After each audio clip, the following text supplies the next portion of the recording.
Bonjour, jour 2. Les émotions de nos animaux versus ce que nous captons d'eux. Alors aujourd'hui, jour 2, nous allons voir en fait les signaux des animaux versus l'émotion humaine, ce que nous captons de ces signaux. Alors, en effet, je vais vous donner plusieurs exemples. Un animal qui bouge beaucoup, on va très vite aller dans la qualification où il est stressé lui, voire il est hyperactif. En fait, non, pas forcément. Un animal qui s'isole, oh, il est triste. Pas forcément. Ça, c'est si on projette, en effet.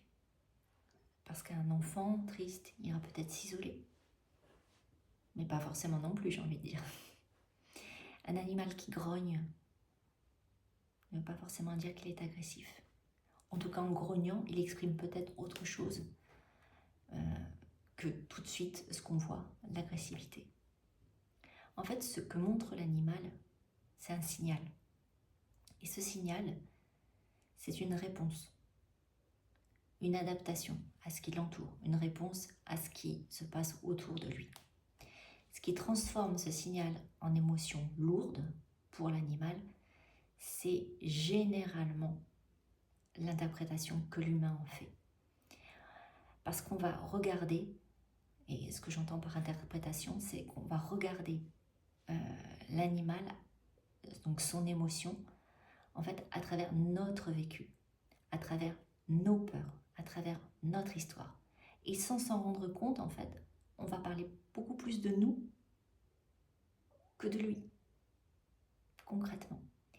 Et c'est là qu'apprendre à différencier un signal animal d'une émotion humaine, qui est en fait de la projection, c'est déjà énormément soulager l'animal. Il ne porte plus notre histoire. Et du coup, on soulage aussi la relation. Et c'est en fait exactement ce que l'on apprend, et ce que l'on fait, ce que l'on apprend à faire, plus que ça, en communication animale. C'est-à-dire écouter sans projeter, ressentir sans interpréter. Et ça, c'est super important. L'interprétation du tout. Lorsque ça passe par notre filtre, avec nos bagages, nos blocages, forcément, on n'est plus neutre par rapport au signal humain. Et en effet, je peux vous donner un exemple. C'était un exemple d'un chien qui en balade haletait beaucoup. Et son humaine me disait, mais c'est pas possible, il est stressé, il y a quelque chose qui va pas, il y a un truc qui va pas en promenade, il y a un truc qui l'inquiète. En fait, donc en com, ce chien m'a transmis que il était très très vigilant et donc constamment en hyper adaptation, à regarder droite à gauche, enfin. Mais en effet, si on ne fait pas ce pas de recul, on voit que le chien est stressé. Mais en fait, il analysait tout l'environnement autour de lui. Et pourquoi? Je vous le donne en mille. Son humaine était très très tendue dès qu'elle devait promener son chien à l'extérieur. Alors attention, le but de cet exemple et le but de toute cette semaine de vidéos n'est pas du tout, de vidéos et de posts, n'est pas du tout dans le but de vous faire culpabiliser, mais justement de prendre ce pas de côté et de se rendre compte que ce qu'on perçoit est souvent transformé, en tout cas en passant par nos filtres, on perd beaucoup du message primaire. Donc en fait là, le allaitement était en fait un signal d'adaptation, pas de l'anxiété du tout. Et en fait, à partir du moment où l'humaine en a pris conscience, on a travaillé ensemble, elle s'est apaisée en promenade, et du coup le comportement de son chien s'est aussi apaisé. Et ça, c'est magique.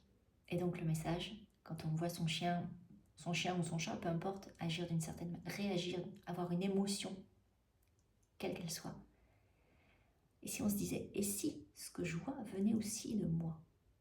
Ou et si ce que je vois venait tout simplement de moi?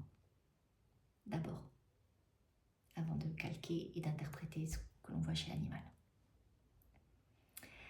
Voilà, je vous laisse me dire en commentaire ce que ça réveille chez vous, est-ce que ça vous fait prendre conscience de certaines choses avec votre propre animal peut-être. Abonnez-vous, je vous le redis encore, cette semaine, il va y avoir plusieurs vidéos, donc comme ça vous aurez le petit signal et vous pourrez me suivre.